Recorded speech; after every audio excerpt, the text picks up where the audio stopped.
So ito na nga mga kababayan, Luzon, Visayas at Mindanao at especially sa mga taga Maynila, mga Manilenyo, mga Iskonians na walang sawang pagsuporta kay Yorme at dito sa ating YouTube channel. At paalala ko lang po sa inyo, ang channel na ito ay nakasuporta po kay Isko Moreno. No, at tayo po. No, so by the way, mag-ingat po kayo mga kababayan, especially sa mga kababayan natin dyan, mga OFW kung saan man po kayo ngayon at sa Pilipinas kasi actually may bagyo, mag-ingat po kayo. So ngayon, may nakarating sa aking chismis. No, paalala lang, disclaimer lang. Kapag sinabi po nating chismis, may possibility totoo at may possibility hindi totoo. So ngayon, may nakarating sa atin na nabangkarote na nga daw ang negosyo ni SB. Alam niyo man po kung sino si SB. So ngayon, ganito kasi ang nangyari. So actually, nung kasagsagan ng pandemya, talagang malakas po talaga ang negosyo ni SB. Yung sabon, yung pampaputi di umano na kung saan yung kaniyang modelo ay binulgar na. Kaya lang din daw naman siya kuminis, kaya din daw siya pumuti kasi nagpaparitoke. No? Doon yan sa Raffy Tulfo in action, doon niya binulgar. So ngayon, bangkarote na daw. Bangkarote na daw itong negosyo ni SB. Kaya pala, no, ako ayaw kong manghusga. Ito opinion ko lang. Kaya ba siguro pumasok, no, sa politiko itong si SB kasi dito sa politics kasi mabilis ang pera. Kapag naging mayor ka, tapos may pumasok ng mga businesses sa lugar na kung saan ka nag-mayor, may mga kickback yun. Halimbawa ako, isa akong negosyante. Papasok ako sa Maynila, magtayo ako ng pinakamalaking mall sa buong mundo. So ngayon, syempre malaki ang kickback ko nun. Halimbawa, ang halaga ng mall ko ay 500 billion. So yung 500 billion worth ng aking mall, no, may kickback ang mayor nun. Pangalawa, may tax pa ang Manila nun. So, hindi pa nagawa yung mall, hindi pa natapos yung mall, may kita na si mayor. So, ganun yon.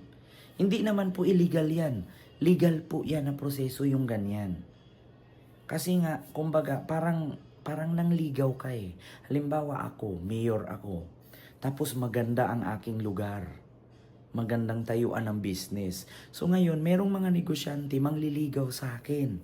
Pupuntahan ka niyan, bibigyan ka ng, ito, Kent, gusto ko sanang magtayo ng business dito sa bayan mo. Bilang kapalit, kung sakaling papayag ka, bibigyan kita ng worth 5 million sports car. Ganon yon. Kasi liligawan ka eh. Legal po yan. Hindi po yan illegal. Nasa tamang proseso po yan. Kickback ang tawag dyan.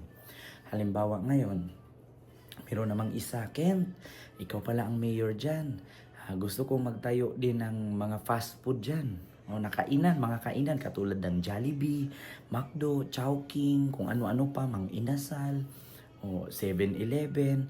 Ako yung may-ari ng company niyan. So, bilang kung sakali payagan mo ko, bigyan kita ng 5 million. Cash. Kickback yun. Nililigawan ka. So, ngayon kapag tinanggap ko yung 5 billion, means to say, matayo yung business na yun. So, ngayon, itong CSB, wala na sigurong masyadong bumili sa sabon ng paninda niya, pumasok na sa politika. Kasi sagot sa bangkarote na negosyo, papasok sa politiko. Yun lang naman yan eh. Yun. At balibalita ko nga, ito daw si SB, meron tong kasosyo, no, na merong kasosyo na foreigner na may negosyong sports car. So once na naging mayor siya sa Maynila, ipapasok niya yung negosyong sports car, meron siyang porsyento doon, meron pa siyang kickback doon. So yayaman nga naman siya. Kaysa naman sa magbenta siya ng sabon, matulpo pa siya ulit. Makasuhan pa siya. Oo. 'Di ba? Ang mabilisang paraan, madali ang yaman, pumasok sa politiko. Kasi kapag katulad kay Manny Pacquiao, nung tumakbo si Manny Pacquiao, kapag ako maging presidente, maraming businesses papasok sa Pilipinas. Marami talaga kasi si Manny Pacquiao maraming kilala ng mga sikat na negosyante. Kapag pinasok niya yan lahat sa Pilipinas, malaki pera niya, malaki kita niya, may kickback siya eh. Ganon yun. Kaya yan ang pinaka mabilis na paraan. Kung gusto mong yumaman, pumasok ka sa politics. Si Yorme kasi, mautak lang kasi si Yorme. Sa totoo lang mga kababayan. Mautak si Yorme. Si Yorme kasi may kickback pero tinulong niya sa tao. Alam naman po natin na si Yorme sa ngayon, iba na po ang buhay niya sa buhay niya noon. 'Di ba? Dito sa pagpasok kasi sa politika, mabilis ang pera. Ibubuto ka ng tao, mahalin ka ng tao, kung magaling ka magserbisyo. 'Di ba? So ngayon, si Yorme, nakita naman po natin na mayroon siyang mga naipundar na ari-arian nang dahil po yan sa kanyang sipag, sa kanyang pagserbisyo sa bayan. Kaya ngayon maraming nainggit kay Yorme, kaya nga sinisiraan si Yorme. Hindi po yan illegal. Yung pagkakaroon ng kickback. Natural po yan. Kasi maraming negosyante na gustong magtayo ng business sa lugar na iyong nasasakupan.